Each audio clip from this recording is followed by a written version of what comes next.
We're now with Coach Mike Dawson. I'll leave the first question to Parker Gabriel, Journal Star. Hey, Mike, how are you? I'm good. How are you? I'm good.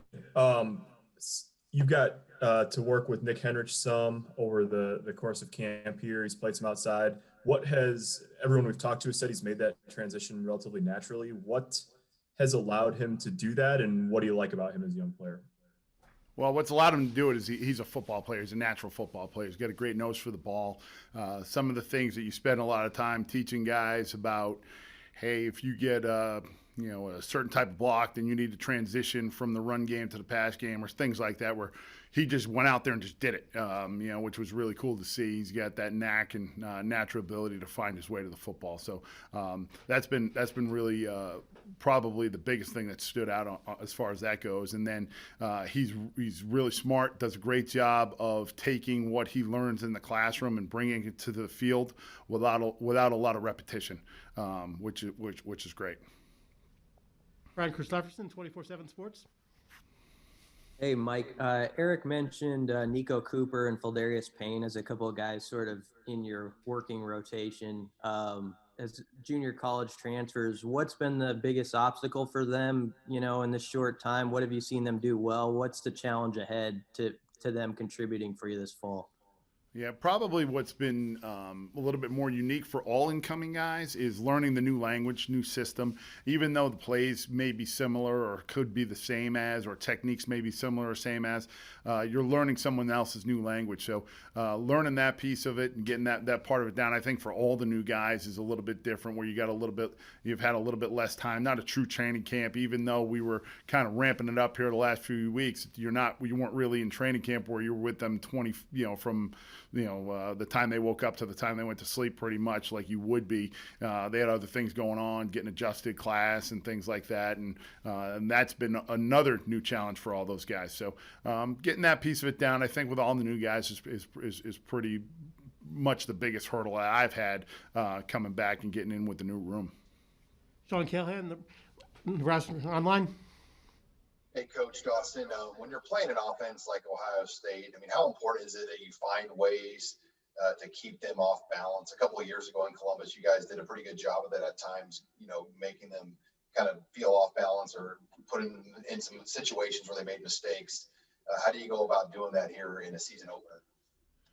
Yeah, I think when you're playing in an offense like this, they have so many weapons, not only on their skill players, but they have great offensive linemen as well, and they can do it with the quarterback and the multiple running backs and the receivers. So you have to, number one, be really on point with what you're doing and make sure that you're executing your assignments, not giving them big home runs. Yeah, you always want to keep the ball in front of you on defense and eliminate the big plays. So that's something you're going to have to do, and then we're going to have to do a good job of picking our shots to go ahead and be aggressive and be physical with these guys, and when the chances arise to be able to go ahead and apply pressure, be able to take advantage of it. So when that comes up, execute and make sure that you follow out your assignment. And then bottom line comes to this: we're going to have to play fast and play with Coach Frost says it all the time, no fear of failure and a desire to excel. That's where this is going to be the pinnacle of that for us. We're going to have to really be flying around out there. Sam McEwen, Omaha World Herald. Hey, Mike, thanks for doing this. Do you have a good sense of how your group's going to perform on Saturday, or are you curious because some of these guys are new to the position? You have two junior college guys. Do you think it's going to take time for this group to kind of feel its way through a season? That's a good question, Sam. To me, I think every coach wants their guys to go out there. Hey, when you put them out there and they hit this perfect game where there's no missed assignments, no missed tackles, and they've done it. We're all searching for that as defensive coaches. I think each individual case is going to be different. It's a little bit of a younger room. We have JoJo being kind of the only really senior in the group, but and obviously with the most playing time. But it's a younger group, and but the issue with this, or not issue, but the reality of it is that you don't have time to be young. This is live bullets and it counts, and get in there, and we need to execute. No one's going to feel sorry for us that they haven't done it, and everybody's got a level playing field. Everyone's dealing with the same, time restrictions and global pandemic that we have. So we're going to have to show up, and we're going to have to play hard and fast, and we're going to have to do it very, very quickly. Mitch Sherman, The Athletic. Hey, Mike. Coach Frost mentioned yesterday that you guys have added Damian Jackson to scholarship. And of course, he's playing your spot. What has he brought to your group on and off the field? Yeah, Damian's a great guy. I don't know. This is, the thing that's kind of neat, or was neat to me, 2 years ago when I was coaching the defensive line, he was in my room. And then when I came back, he was still in my room, which is, even though it was a different room. So that was kind of neat. He does a great job. Shows, he obviously has some different world experiences than all of the rest of us, including me.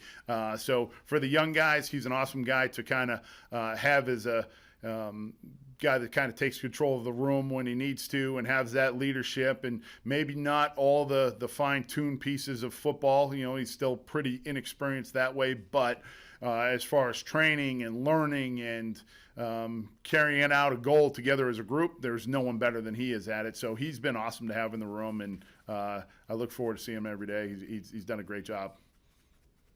Parker Gabriel, Journal Star. Hey, Mike, this is sort of a general football question, but what are the hallmarks of someone who is good at setting the edge, whether they're playing on the defensive line or at outside linebacker? And how do you go about, teaching that, I guess, from a skill technique in addition to the sort of attitude or approach you need to do that effectively?